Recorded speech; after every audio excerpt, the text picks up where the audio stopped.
আসসালামু আলাইকুম দর্শক।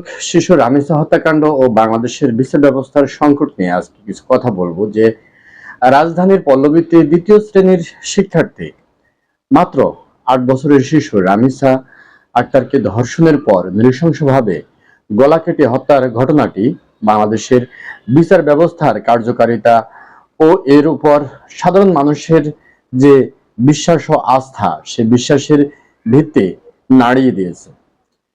19 মে প্রতিবেশী ঘাতক সোহেল রানা ও তার স্ত্রীর মাধ্যমে সংগঠিত এই মধ্যযুগীয় বর্বরতা প্রকাশের পর নিহতের পিতা আব্দুল হান্নান মোল্লার আর্তনাদ, আমি কোনো বিচার চাই নাই, আপনারা বিচার করেন না।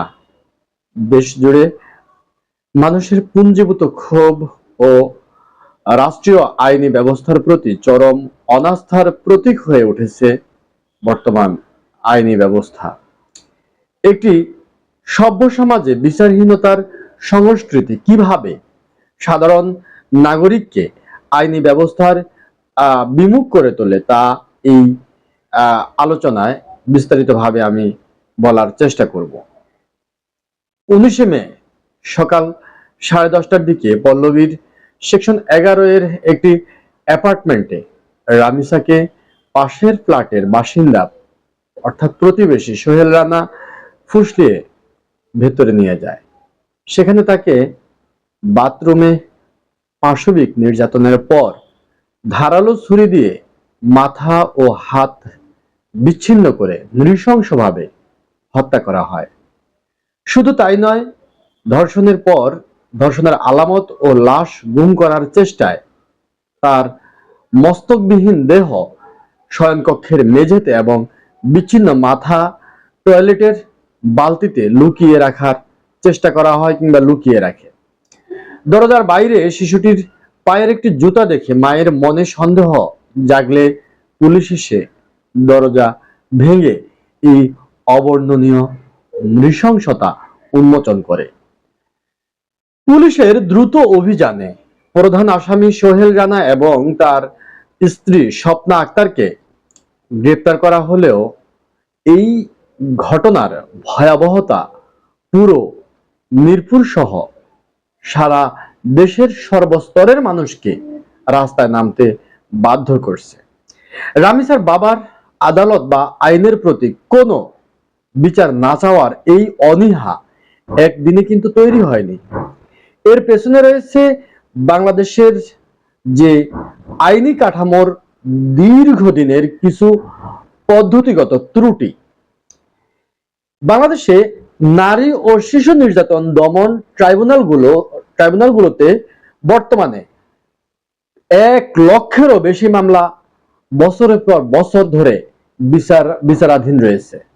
প্রচলিত আইন অনুযায়ী নারী ও শিশু নির্যাতনের মামলা 180 দিনের মধ্যে শেষ করার বাধ্যবাধকতা রয়েছে। সে বাধ্যবাধকতা থাকলেও বাস্তবে তা বছরের পর বছর ঝুলে থাকে। দীর্ঘ সময় ধরে চলা এই প্রক্রিয়া ভুক্তভোগী পরিবারগুলোকে মানসিকভাবে ক্লান্ত বা আর্থিকভাবে নিঃস্ব করে দেয়। তদন্ত প্রতিবেদন জমা দেওয়া, তদন্ত প্রতিবেদন দাখিলে পুলিশের বিলম্ব এবং দুর্বল চার্জশিটের কারণে প্রায়ই অপরাধীরা আইনের ফাঁকফোকর দিয়ে বেরিয়ে যায়। এছাড়া অপরাধীরা প্রভাবশালী হলে সাক্ষীদের ভয়ভীতি প্রদর্শন করা হয়। রাষ্ট্র সাক্ষীদের পর্যাপ্ত নিরাপত্তা দিতে ব্যর্থ হওয়ায় অনেকেই আদালতে সাক্ষ্য দিতে চান না বা সাক্ষী দেন না, যার সুবিধা পায় প্রকৃত অপরাধীরা। মানবাধিকার সংস্থাগুলোর বিভিন্ন পরিসংখ্যান অনুযায়ী নারী ও শিশু নির্যাতন দমন আইনের মামলায় চূড়ান্তভাবে সাজা পাওয়ার হার অত্যন্ত নগণ্য, শতকরা মাত্র 3 থেকে 4 ভাগ। অতীতে ঘটে যাওয়া বহু আলোচিত ঘটনার আসামিরা জামিনে মুক্ত হয়ে ঘরে ফিরেছে, উন্মুক্ত বাতাসে ঘুরে বেড়ানোর বেড়ানোয় অপরাধীদের মনে কোনো ভয় কাজ করে না, যা নতুন নতুন অপরাধের ক্ষেত্র তৈরি করে। রামেসা হত্যাকাণ্ডের পর তীব্র গণ অসন্তোষের মুখে রাষ্ট্র ও প্রশাসনের সর্বোচ্চ পর্যায় থেকে তড়িঘড়ি কিছু আশ্বাসের উদ্যোগ নেওয়া হয়েছে। বর্তমান অন্তর্বর্তীকালীন যে সরকার, সেই অন্তর্বর্তীকালীন সরকার কিংবা নির্বাচিত সরকারের প্রধানমন্ত্রী, বর্তমান প্রধানমন্ত্রী আমাদের, অর্থাৎ এই বিষয়ে কিন্তু আমাদের অন্তর্বর্তীকালীন সরকারও কিন্তু বিভিন্ন পদক্ষেপ নিয়েছিলেন, কিন্তু এখন নির্বাচিত যে সরকার, সেই নির্বাচিত সরকারের প্রধানমন্ত্রী তারেক রহমান, মাননীয় তারেক রহমান নিহত রামিসার বাসায় গিয়ে শোকার্ত পরিবারকে সান্ত্বনা দিয়েছেন এবং সুষ্ঠু বিচারের প্রতিশ্রুতি দিয়েছেন। আইনমন্ত্রী দ্রুততম সময়ের মধ্যে বিচার কাজ সম্পূর্ণ করতে ঢাকা মেট্রোপলিটন পুলিশকে, ডিএমপিকে মাত্র 1 সপ্তাহের মধ্যে তদন্ত প্রতিবেদন জমা দেওয়ার জন্য তদন্ত প্রতিবেদন দাখিলের কড়া নির্দেশ দিয়েছেন। স্বরাষ্ট্রমন্ত্রীও আগামী রবিবারে, আগামী রবিবারের মধ্যে, অর্থাৎ 7 কার্য দিবসের মধ্যেই চার্জশিট দাখিলের কথা জানিয়েছেন। তবে সাধারণ জনগণের দাবি, এসব নির্দেশনা যেন কেবল সামাজিক ও রাজনৈতিক চাপ সামলানোর সাময়িক কৌশল না হয়ে প্রকৃত অর্থেই দ্রুত বিচারের উদাহরণ তৈরি করে। জনমনে আইনের শাসন ও ন্যায় বিচারের প্রতি যে বিশ্বাস, সেই বিশ্বাস ফিরিয়ে আনতে হলে কাঠামোগত আমূল পরিবর্তন আনা অত্যন্ত জরুরি।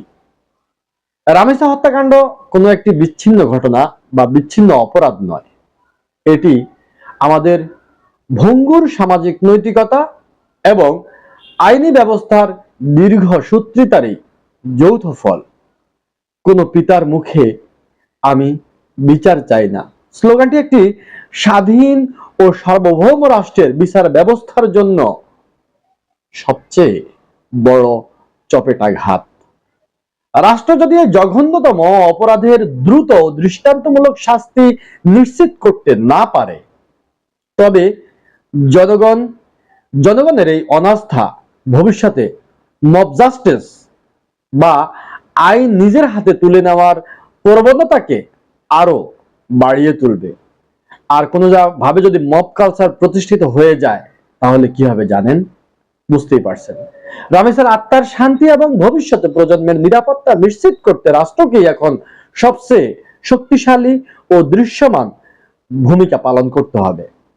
কারণ একটি স্বাধীন সার্বভৌম রাষ্ট্রে কোনোভাবেই আমরা মব কালচারকে প্রতিষ্ঠিত করতে দিতে পারি না।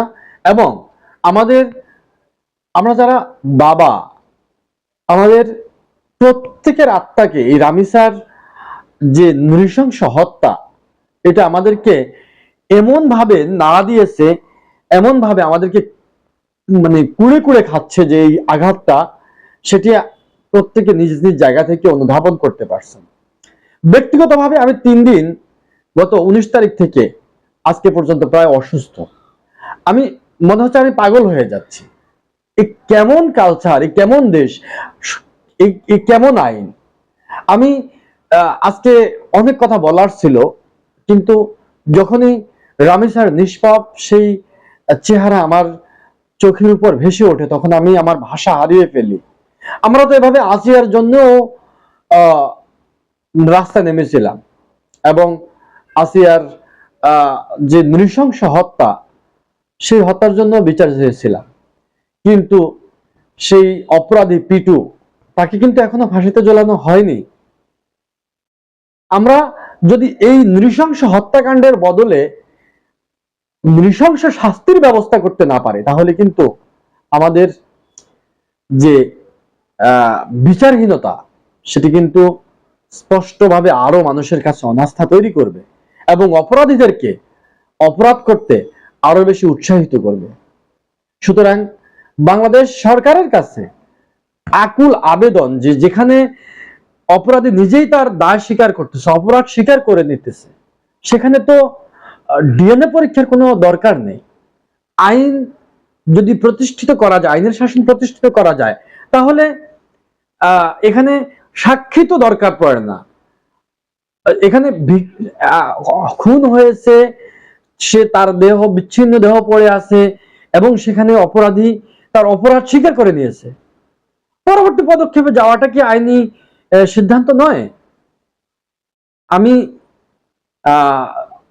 মানে কি বলবো বুঝতে পারতেছি না। তবে একটা কথাই বলবো, এই ধরনের অপরাধগুলো দ্রুত আইন করে, আমি বলবো যে অন্তত 15 থেকে 30 দিনের মধ্যে এই আইনগুলোর বাস্তবায়ন, অর্থাৎ আইনগুলোর যে বিচার, সে বিচার করে সেটা বাস্তবায়নের যে একটি মহাপরিকল্পনা, সেই পরিকল্পনা গ্রহণ করে মানুষকে আইনের প্রতি শ্রদ্ধাশীল করে তুলুন এবং জনগণকে যে আইনের প্রতি যে আস্থা, সে আস্থা ফিরিয়ে আনার জন্য দ্রুত সময়ের মধ্যে এই আইনি প্রক্রিয়ায় আমূল পরিবর্তন করে মানুষের আস্থা ফিরিয়ে আনার জন্য যা কিছু করা দরকার তা কিছু করার আহ্বান জানিয়ে আমি আমার সর্বোচ্চ শোকাহত মন এবং রামিসার পরিবারের প্রতি সমবেদনা জানিয়ে